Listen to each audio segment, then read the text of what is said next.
বন্ধুরা, চিরসখা ধারাবাহিকের আজকের পর্বে দেখানো হয়েছে লক্ষ্মী কমলিনীকে বলে, একটা কথা মনে রেখো বৌমা, যত যাই করো না কেন তোমার ছেলে কিন্তু তোমার আর নতুনের বিয়েটা মেনে নেয়নি। আর এই বিয়েটা মানতে পারেনি বলেই সে এই বাড়িতে নেই। সে নিজেকে শেষ করতে চেয়েছিল। ছি ছি ছি ছি, কত বড় লজ্জা, ভাবতে পারছো? একজন ছেলে কতটা লজ্জা পেলে সে তার মায়ের এমন আচরণে নিজের জীবন শেষ করতে চায়। আর এত কিছুর পরও তুমি এত জোর গলায় কথা বলো। তখনই লক্ষ্মী বলে, শোনো ঠাম্মি, তোমাকে আমি পরিষ্কার করে বলে দিচ্ছি, তুমি যদি এখনও চুপ না করো, তুমি যদি এইভাবে আমার মাকে অপমান করো, তাকে কথা শোনাও, আমি নিজে তোমাকে বৃদ্ধাশ্রমে রেখে আসব। বাবিলও বলে, অনেক হয়েছে ঠাম্মি, তোমার অনেক কথা শুনেছি, অনেক অপমান করেছো আমাদের মাকে, আর নয়, আর আমরা আমাদের মাকে অপমান করতে দেব না। তখনই বড় মাসিমণি লক্ষ্মীকে বলে, হ্যাঁ রে লক্ষ্মী, তুই কী রে, আমরা তো একই মায়ের পেটের দুই বোন, তুই এতটা বেইমান কি করে হতে পারিস? যাদের দয়ায় খাচ্ছিস, পড়ছিস, বেঁচে আছিস, তাদের পিঠেই কিনা ছুরি মারছিস। তখনই কমলিনী বলে, শুনুন মা, আগে হলে আপনার এই কথাগুলো শোনার পরেই আমি মুচড়ে যেতাম, কিন্তু না, এখন আর আমি সেটা যাব না। কেন জানেন? কারণ আমি এখন জানি, আমি এখন বুঝি যে আমি কোনো অন্যায় করিনি। আর আমি যেই অন্যায় করিনি সেই জন্য আমি কখনোই মাথা নত করে থাকবো না। হ্যাঁ, আমার ছেলে আমার বিয়েটা মানতে পারছে না, কারণ সে তার মায়ের সুখ সহ্য করতে পারছে না, সেই জন্য। তার মানে এই নয় যে আমার ছেলে যা বলবে আমি তাই শুনবো। আমার ছেলেকে যেমন আমি ভালোবাসি, তার জন্য যেমন চোখের জল ফেলি, তার কথা ভেবে যেমন একটা ভালো খাবার আমার গলা দিয়ে নামে না, ঠিক তেমনি সে যদি আমার স্বামীকে অপমান করে, আমি সেই অপমানের প্রতিবাদও করতে পারি। তখনই বাড়িতে আসে স্বতন্ত্র। স্বতন্ত্র বাবিলকে রাখতেই বাবিল বলে, নতুন কাকু, তুমি কোথায় গিয়েছিলে? মাসি কখন থেকে তোমার জন্য চিন্তা করছিল। নতুন কাকু বলে, আমার জন্য তোর মা চিন্তা করছিল বুঝি? কমলিনী বলে, কেন, চিন্তা করা কি অন্যায়? স্বতন্ত্র বলে, না মানে আমি তো বাড়ি থেকে যাওয়ার আগে বলেই গেলাম যে আমি যাচ্ছি, তবু এত চিন্তার কি কারণ আছে? কমলিনী বলে, এই যে তোমার ফোনটা তো ভুলে রেখে গিয়েছিলে, চিন্তা হবে না সে কখন বেরিয়েছ? এদিকে ছেলেমেয়েরাও তোমার জন্য না খেয়ে বসে আছে। মিঠি বলে, নতুন কাকু, তুমি ফোনটাও তো ভুল করে রেখে গেলে বলো, আর এদিকে যাওয়ার আগে বলেও যাওনি। স্বতন্ত্র বলে, আরে আমার কাজ ছিল, আর তোরাই তো বলছিস আমি ভুলে ফোনটা রেখে গেছি, তো এখন আর কি করব বল?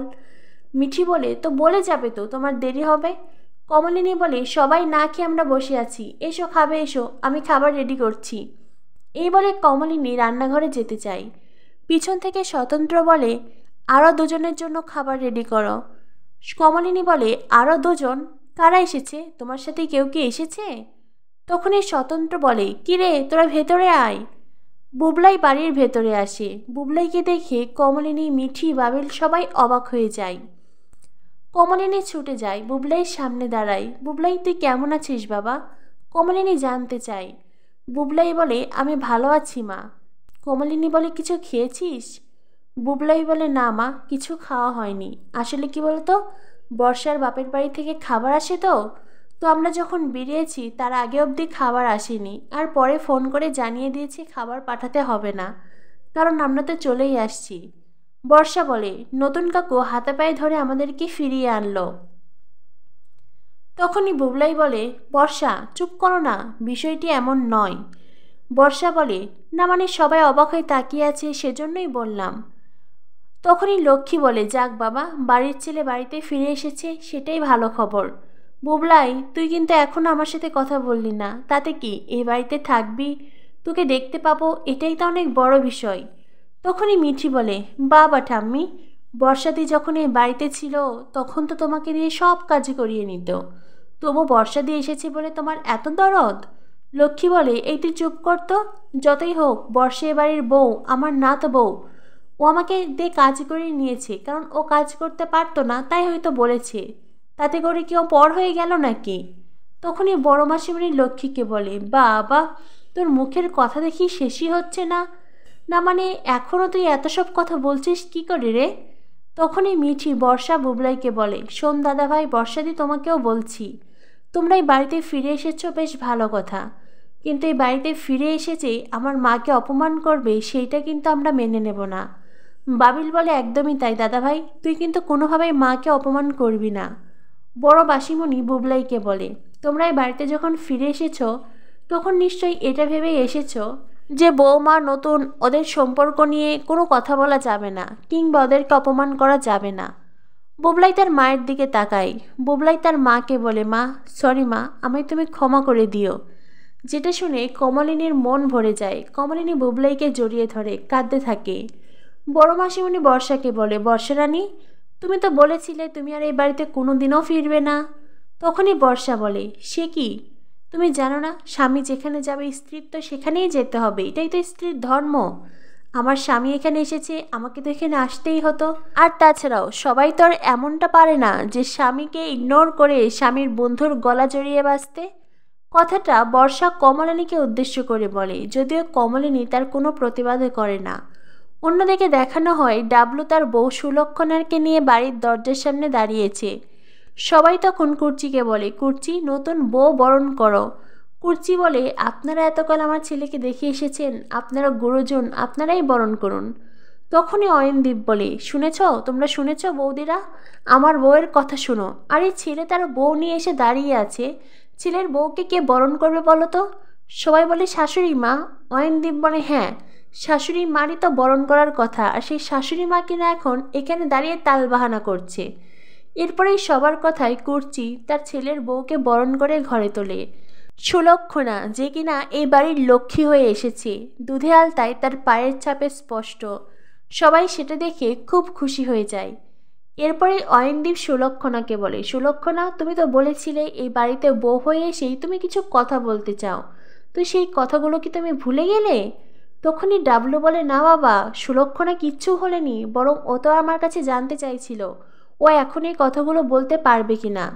তখনই কুর্চি বলে, সুলক্ষণা, তুমি কি কিছু বলতে চাও? ঠিক আছে, সব কথা হবে, আগে তুমি যাও, বাকি নিয়মগুলো সেরে তারপরে চেঞ্জ করে নাও। তুমি যেই কাপড় পরতে স্বাচ্ছন্দ্য বোধ করো সেটাই পরবে, তারপরে নয় বসে সবার সাথে আড্ডা দেবে। তখনই সুলক্ষণা বলে, আমার সব কথা তো আপনার সাথেই আছে মা। কুর্চি তখন সুলক্ষণাকে বলে, এই দেখো, ফোনে তুমি আমাকে তুমি করে বলতে, আর এখন আপনি করে বলছো। সুলক্ষণা বলে, আমি যে কথাটা বলতে চাইছি সেই কথাটা যদি আপনি রাখেন তো না হয় আমি তুমি করে বলবো, আর নইলেই আপনিটাই চলুক। কুর্চি বলে, কি কথা বলো? সুলক্ষণা বলে, আমি এই বাড়িতে এসেছি, আমার শাশুড়ি মা যদি এই বাড়িতে না থাকেন তো আমিও বাপের বাড়ি চলে যাব। হ্যাঁ, হয়তো বা মাঝে মাঝে আসবো, কারণ আমি তো আমার বরের প্রতি অন্যায় করতে পারি না, তবে শাশুড়ি মা না থাকলে আমি এই বাড়িতে থাকবো না। কুর্চি বলে, ওরে মেয়ে, তোমার এই কথা ছিল বুঝি? সুলক্ষণা বলে, হ্যাঁ, দেখুন, আমার শাশুড়ি মা ছাড়া এ বাড়িতে কে থাকছে? আমার বর আর আমার শ্বশুর মশাই, মানে দুজন ছেলে মানুষ। আমার তো একজন মেয়ে সঙ্গীর দরকার, যে হাতে হাতে ধরে আমাকে কাজ শিখিয়ে দেবে, আমাকে সব কিছু বুঝিয়ে দেবে, আমিও যার সাথে বন্ধুর মতো দুটো মনের কথা বলতে পারবো। কি তাই তো? উপস্থিত সবাই নতুন বইয়ের কথা শুনে মুগ্ধ হয়ে যায়। মেয়েটা আসলেই ভালো, ভীষণ মন খোলা। অন্যদিকে দেখানো হয় বাড়িতে মিটিল আসে। এতদিন পরে মিটিল তার কাজ থেকে ফিরেছে। বর্ষা সদর দরজা খুলে দিতেই মিটিল বলে, বাবা, আমি কি ভুল করে অন্য বাড়িতে চলে এলাম নাকি? বর্ষা বলে, মানে? মিটিল বলে, আমি তো বাবিলদের বাড়িতে আসতে চেয়েছিলাম, এখন কি মনে হচ্ছে আমি বুবলাইদার বাড়িতে চলে এসেছি। এই বলে মিটিল বাড়ির ভেতরে আসে। ড্রয়িং রুমে সবাইকে দেখতে পায়। সবাইকে দেখে মিটিল বলে, বাবা, সবাই দেখি একসাথে। মিটিলকে দেখে সবাই খুব খুশি হয়। মিঠি তো মিটিলকে জড়িয়ে ধরে। এরপরে মিটিল সবার কাছে জানতে চায় সবাই কেমন আছে। মিটিল বলে, বর্ষাদিকে দেখে আমি তো প্রথমে ভয় পেয়ে গিয়েছিলাম, আমি ভেবেছিলাম আমি মনে হয় ভুল বাড়িতে ঢুকে পড়েছি। তো বর্ষাদি, তুমি যে বলেছিলে তুমি আর কখনোই বাড়িতে ফিরবে না, তো আবার এই বাড়িতে ফিরলে তো? তখনই বুবলাই বলে, আসলে কি মিটিল বলতো, কাল নতুন কাকু আমাদের ফ্ল্যাটে গিয়েছিলেন, আমাদের ধরে বেঁধে নিয়ে এসেছে। মিটিল বলে, আমি তোমায় কিছু বলছি না বুবলাইদা, কিন্তু বর্ষাদি তো প্রতিজ্ঞা করেছিল, তুমি তো আর কোনো প্রতিজ্ঞা করোনি, তাই না? এরপরেই মিটিল বলে, যাই হোক, এই বাড়ির সবচাইতে বড় কাজ কিন্তু আমাকে ছাড়াই হয়েছে। তখনই স্বতন্ত্র বলে, তুমি সেই যে গেলে গেলে তো গেলে, আর এলে না, আমরা তো তোমাকে প্রায় ভুলেই গিয়েছিলাম। মিটিল বলে, হ্যাঁ, তোমরা যে আমাকে ভুলে গেছো সেটা কিন্তু আমি ঠিকই বুঝতে পেরেছি। তখনই লক্ষ্মী বলে, যাই হোক, ফিরে যখন এসেছো এবার শুভ কাজটা তাড়াতাড়ি হয়ে যাক, বলা তো যায় না কখন আবার কি হয়ে যায়। তখনই সবাই বেশ অবাক হয়ে যায়। লক্ষ্মীকে বলে, কখন কি হয়ে যায় মানে? লক্ষ্মী বলে, না মানে কখন আবার কার মত ঘুরে যায়। তখনই স্বতন্ত্র বলে, মাসি তুমি কথাটা আমায় বললে তো? কমলিনী বলে, মা এতকাল যে দায়িত্ব নিয়ে এসেছে সেই কিন্তু সবার দায়িত্ব নেবে, তাই এই নিয়ে আপনাকে কোনো চিন্তা করতে হবে না। এরপরেই স্বতন্ত্র বলে, তার ইনস্টিটিউটে একটি প্রোগ্রাম আছে, যদিও বাড়ির সবাই সেখানে যাওয়ার জন্য ভীষণ এক্সাইটেড, এমনকি বুবলাইও। তবে হ্যাঁ, বর্ষা, কমলিনীর শাশুড়ি মানে লক্ষ্মী, বড় মাসিমণি তারা কেউ যাবে না। বড় মাসিমণির তো শরীর খারাপ, আর তাই লক্ষ্মীও বাড়িতে থেকে যাবে। আর বর্ষা যাবে না। বর্ষা মনে মনে অন্য পরিকল্পনা করছে, অন্য একটা ফাঁদ পাচ্ছে, যাতে করে নতুন কাকুর ওপর সে বদলা নিতে পারে। নতুন কাকু তার আলাদা সংসার করার স্বপ্নকে ভেঙে দিয়েছে, তাই তো বর্ষার প্রচণ্ড রাগ নতুন কাকুর প্রতি। তো বন্ধুরা, কি হতে চলেছে চিরসখা ধারাবাহিকে? চিরসখা ধারাবাহিকের পরবর্তী আপডেট পেতে আমাদের সাথেই থেকো। ধন্যবাদ সবাইকে।